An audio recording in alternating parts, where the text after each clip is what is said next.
बाद में मामा जी विशु तक लेके ही जाएगा। बॉस, अगर ये जिंदा रहेगा तब लेकर जाएगा ना। भाई दूसरे बात से इसके साथ साथ हमें भी अपना शिकार बना लिया तो। शेर अपना शिकार छोड़ सकता है, लेकिन पक्षीराज कभी अपना शिकार नहीं छोड़ता। मूर्खबाज, तूने अपनी मौत को ललकारा है।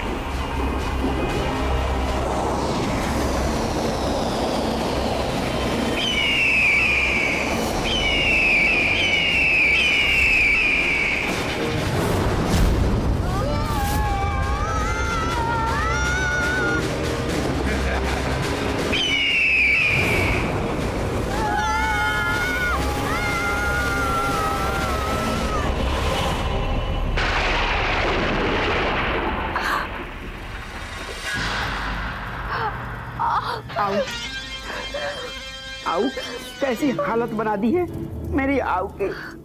उस बाज ने एक बार वो बाज मेरे हाथ लग जाए, मैं उसकी अंटे में बंटा का संटा कर दूंगा, छोड़ूंगा नहीं।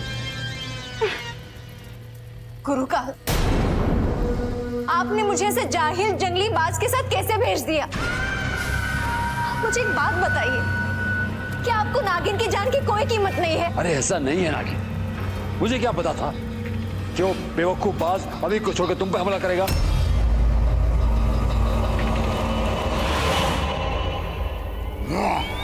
जा मेरे गुलाम, भर जाए तेरे सारे घाव।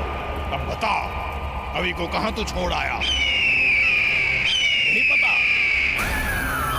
लेकिन क्यों? क्या वो आकाश में कहीं छूट गए?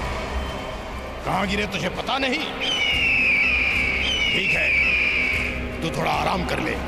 अभी और उसकी बहन को मैं ढूंढ कर लाता हूं।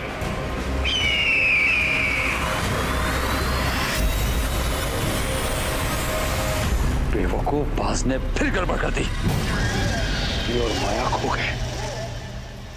गुरुकाल बहरियान भी हम बास।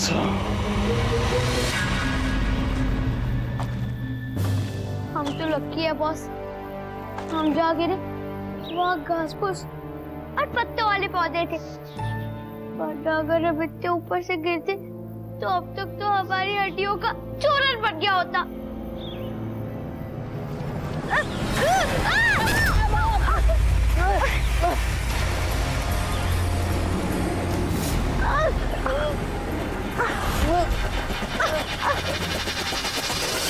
माया, तू ठीक है ना? हाँ बॉस, मैं ठीक हूँ, पर आज तो हमारा लकी लकी गिरते फिसलते अब तो बचते ही जा रहे हैं बॉस।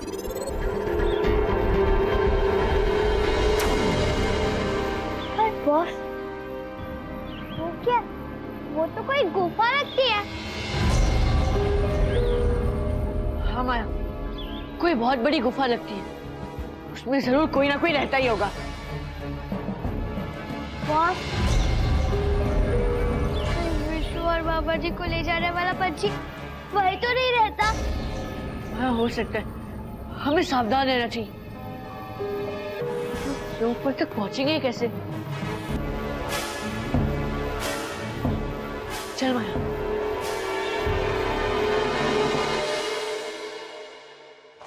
अभी और माया को अब तक तो स्कूल से आ जाना चाहिए था। सारी गलती मेरी है, मुझे उन्हें स्कूल ही नहीं जाने देना था। दिन भर से डुग्गू का भी कोई आता पता नहीं, विशु को बाज उठाकर लेकर गया। आदित्य उसे ढूंढने गए और तो उनकी भी कोई खबर नहीं है। भगवान, ये सब क्या हो रहा है?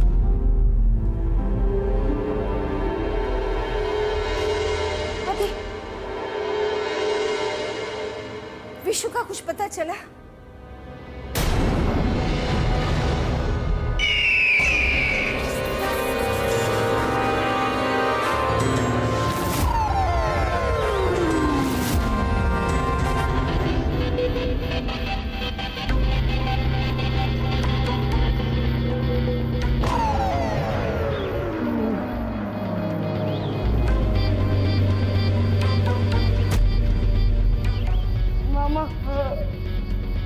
प्यास के मारे गला सूखा जा रहा है और भूख भी बहुत लगी है। अम्मा बाजे, यार तुम्हें भूख प्यास की पड़ी हुई है। या मुझे डर लग रहा है कि कहीं वो राक्षसी पंछी हमको अपना निवाला बनाने के चक्कर में सुहाना कर दे। तुझे पता है कमबख्त दो बार देख के गया हमको, ऐसे घूर रहा था जैसे मनी मन प्लान बना रहा हो। तो शरीर का कौन सा पुर्जा पहले खाएगा? हाथ खाएगा, पैर खाएगा, गला खाएगा।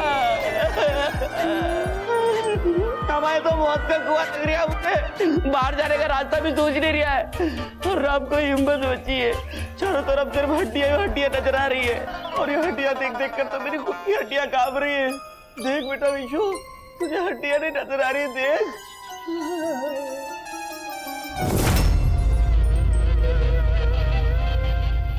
मामा अब यहाँ पर हवा में क्या देख रहे?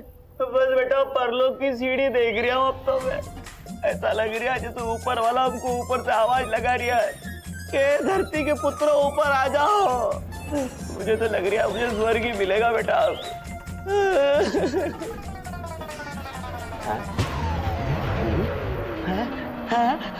वाह डुग्गू भोपाली, क्या भन्नाट दिमाग है तुम्हारा तो।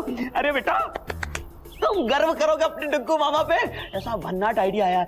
मैं क्या कह रहा हूँ कि इन हड्डियों को चिपका कर हम एक सीढ़ी बनाते हैं और सीधे उससे बाहर निकल जाएंगे। क्या बोलता है ना तुम्हारे डुग्गू मामा का दिमाग? मामा सीढ़ियाँ हवा में नहीं बनती, सीढ़ियाँ बनने के लिए बांस चाहिए, रस्सी चाहिए। और वैसे भी ये कोई जिराफ की हड्डी नहीं है या फिर ऊंट की हड्डी कि हम ऐसे लगाएंगे और चढ़ जाएंगे, बहुत ऊपर है। डुग्गू भोपाली धिक्कार है तुम्हारे जीवन पे। एक प्लान आया वो भी पोपट हो गया। भगवान अब हम क्या करेंगे विशु, बचा लो। मामा जी अब प्लीज चुप हो जाइए। अगर वो बांस अगर हमें नहीं खाएंगे ना तो आपके बेकार के आइडिया में जरूर मार देंगे।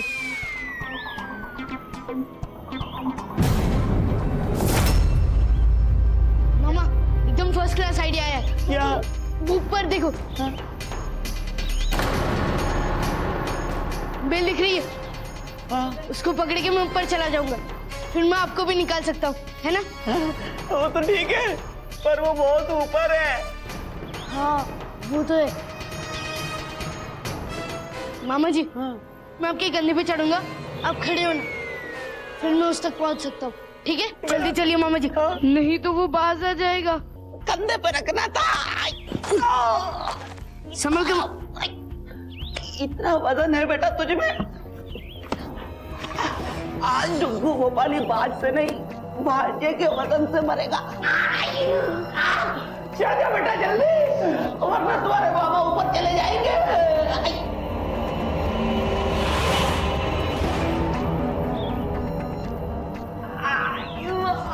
चढ़ गया, चढ़ गया बेटा।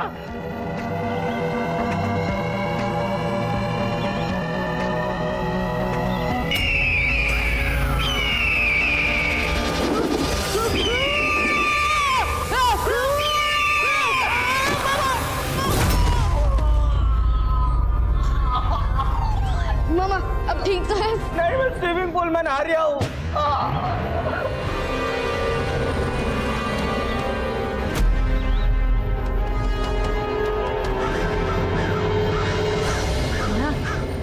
हम लोग बिल्कुल सही दिशा में जा रहे हैं। वो जो कौवे अभी गए ना, वो कह रहे थे कि आगे बढ़ी हड्डियों के लालच में मत जाना, वरना वो बास तुम्हें खा जाएगा। ओह माय गॉड बॉस, वो बास ने विशु और पापा जी को खाकर उनकी हड्डियां। बुरा मत सोच, अच्छा सोच तो अच्छा ही होगा। वो देख,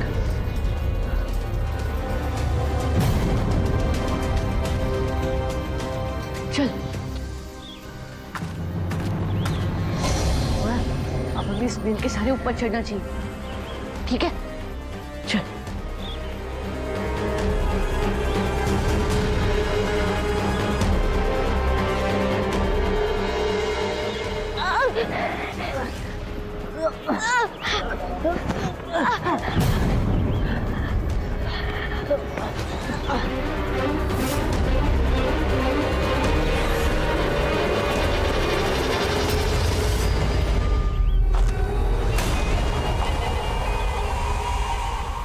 अभी और वो लड़की इसी इलाके में होने चाहिए।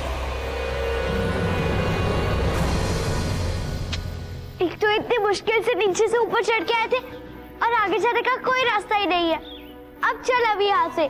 नहीं माया, देख यहाँ पर मिट्टी है और कंदमूल की कुछ छिड़के और जरिए लकड़ियां भी पड़ी हुई हैं। है तो, मगर ये इतनी दूर रहने कौन आएगा?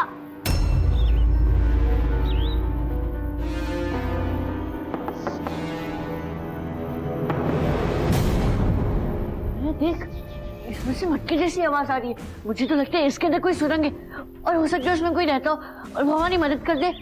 बॉस, अब पूरा कुछ भी बोल रहे, इस वीराने में रहने कौन आएगा? माया, मैं इसे धक्का मार के देखता हूँ, हो सकता है विशु और मामा जी को इसी के अंदर बंद किया हो। हाँ।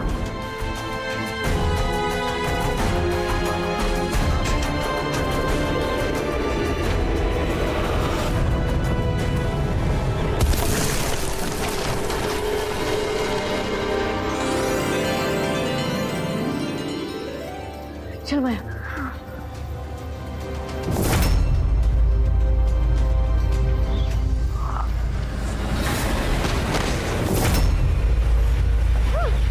रुको रुको, रुद्र के रक्षकों, मुझे मत मारो। देखिए कौन है आप और आप हमारे बारे में कैसे जानते?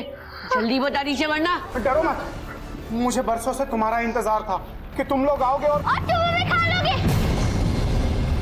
तो मेरे भाई विशु और बाबा जी को खा चुके हो, है ना? नहीं, मैं तो शाकाहारी हूँ, मुझे खून खराबा पसंद नहीं। मैंने तुम्हारे भाई और मामा को कुछ नहीं किया, उन्हें पक्षीराज ने शिकार बनाया है। पक्षीराज? पक्षीराज कौन है? बॉस, मुझे तो लगता है कि ये हमारा कोई मायावी दुश्मन है। नहीं नहीं, मैं दुश्मन नहीं, मैं तुम्हारा दोस्त हूँ, क्योंकि तुम्हारे लक्ष्य के साथ मेरा और सूरजपुर का भाग्य जुड़ा हुआ है। देखिए प्लीज, आप बातों को गोल गोल मत घुमाइए और हमें साफ साफ बताइए। ठीक है, सब विस्तार से बताता हूँ। मेरा नाम अक्कड़ बक्कड़ है। नाम को मारो गोली। पहले ये बताओ कि तुम्हें हमारा इंतजार क्यों था? हाँ, और तुम कैसे जानते हो कि हम लोग रुद्र के रक्षक हैं? आज से 100 साल पहले मैं भी आप लोगों की तरह इंसान था और आप ही की तरह अच्छाई के लिए लड़ता था। लेकिन एक दिन मेरी सच्चाई की जादुई शक्ति काली जादू के शक्तिशाली जादूगर जटाधारी से हार गई। एक मिनट, पर इसका उस पक्षीराज से क्या रिश्ता? बहुत गहरा रिश्ता है अभी। सालों पहले सूरजपुर के महाराज ने काले जादू वाले मायावी लोगों को अपने राज्य में आने पर प्रतिबंध लगा दिया था। जटाधारी, तुमने मेरे हुक्म के बावजूद तुमने अपना खतरनाक काला जादू मेरे राज्य में फैलाना बंद नहीं किया। जब तक जटाधारी की प्राण धारा बहती रहेगी महाराज, मैं अपना काला जादू फैलाता रहूंगा। अगर ऐसा है तो आपको हमारा राज्य छोड़ना होगा। महाराज, तख्तो ताज पर बैठकर अपने आप को सूरजपुर का विधाता मत समझिए। जटाधारी से दुश्मनी आपको बहुत महंगी पड़ेगी। ये सूरजपुर जितना आपका है उतना ही मेरा है। जटाधारी, ये राज्य उसी का है जो राजा की आज्ञा का पालन करता है। तुम्हारे पास 2 रास्ते हैं, एक तो अपना काला जादू छोड़ दो या फिर ये राज्य छोड़ दो। ना तो मैं सूरजपुर छोड़ूंगा ना काला जादू। आपको जो करना है कर लीजिए। अक्कड़ बक्कड़, अपने सफेद जादू से इस जटाधारी को नष्ट कर दो। जो आज्ञा महाराज।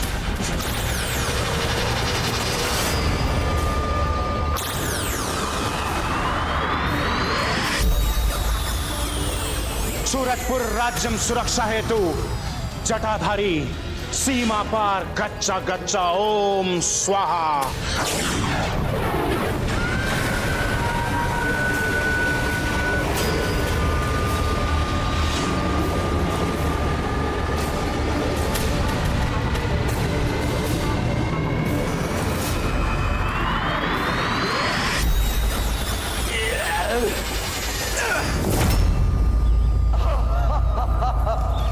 ओम सर्वम स्वाहा यंत्रम अर्पितम फट।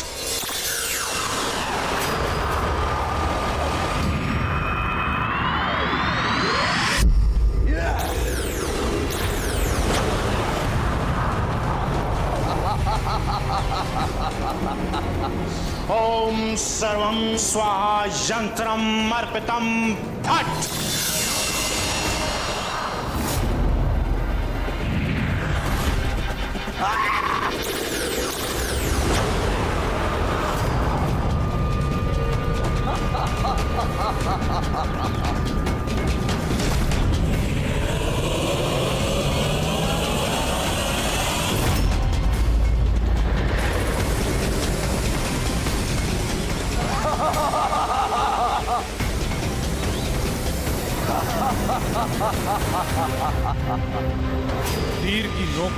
चमक दमक हीरा चढ़ाओ और हृदय भेद डालो। जो आज्ञा महाराज।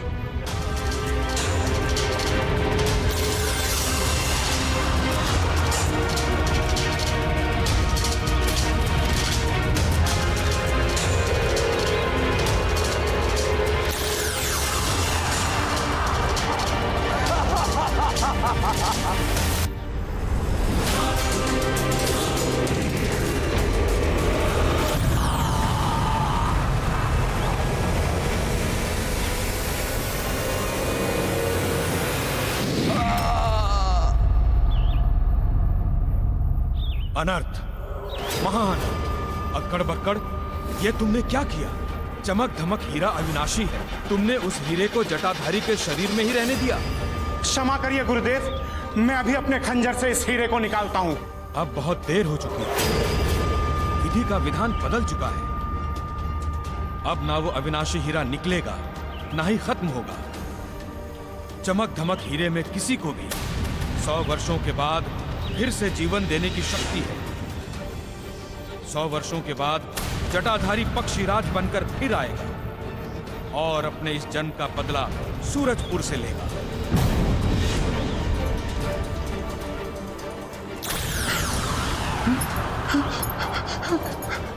हे भगवान, ये मुझसे क्या अनर्थ हो गया?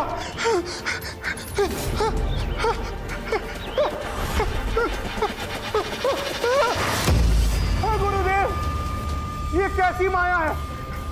ये मुझे क्या हो गया? अक्कड़ बक्कड़, अब जब तक जटाधारी 100 वर्षों के बाद पक्षीराज का रूप नहीं ले लेता, तुम्हें भी अगले 100 वर्षों तक इसी रूप में रहना पड़ेगा। परंतु गुरुदेव, 100 वर्षों बाद मुझे मुक्ति कैसे मिलेगी? 100 वर्षों के बाद रुद्रवंशियों के रुद्र के रक्षक आएंगे। जब वो पक्षीराज को समाप्त करेंगे, तब तुम्हें इस रूप से मुक्ति मिल जाएगी।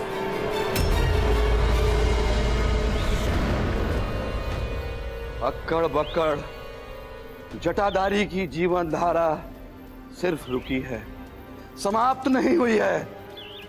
100 वर्षों बाद फिर मैं लौटूंगा पक्षीराज बनकर। मैं सूरजपुर के राजघराने के सारे वंशजों को समाप्त कर दूंगा। मैं सारे वंशजों को समाप्त कर दूंगा। उस पक्षीराज के अंत और मेरे उद्धार का धागा रुद्र के रक्षकों से जुड़ा हुआ है। मुझे इस रूप से मुक्ति तभी मिलेगी जब वो चमक दमक हीरे की रोशनी मुझ पर पड़ेगी। पर वो चमक दमक हीरा के रहेगा? वो चमक दमक हीरा पक्षीराज के सीने में है। जब तक उस हीरे को निकालकर नष्ट नहीं किया जाए, तब तक पक्षीराज को मारना संभव नहीं है। और अक्कड़ बक्कड़ जी, वो चमक दमक हीरे को उस पक्षीराज के सीने में से निकालेंगे कैसे? उसका रास्ता तुम्हें कुएं में ही मिलेगा। अक्कड़ बक्कड़ जी, मैं आपसे वादा करता हूँ कि मैं उस पक्षीराज को नष्ट करके आपको इस रूप से मुक्ति दिलाऊंगा। रुद्र के रक्षकों से मुझे यही उम्मीद थी, पर अब तुम लोगों को देर नहीं करनी चाहिए। कहीं तुमने देर कर दी तो वो पक्षीराज तुम्हारे मामा और भाई को खा जाएगा। जाओ रुद्र के रक्षकों, जाओ जाओ, बचा लो।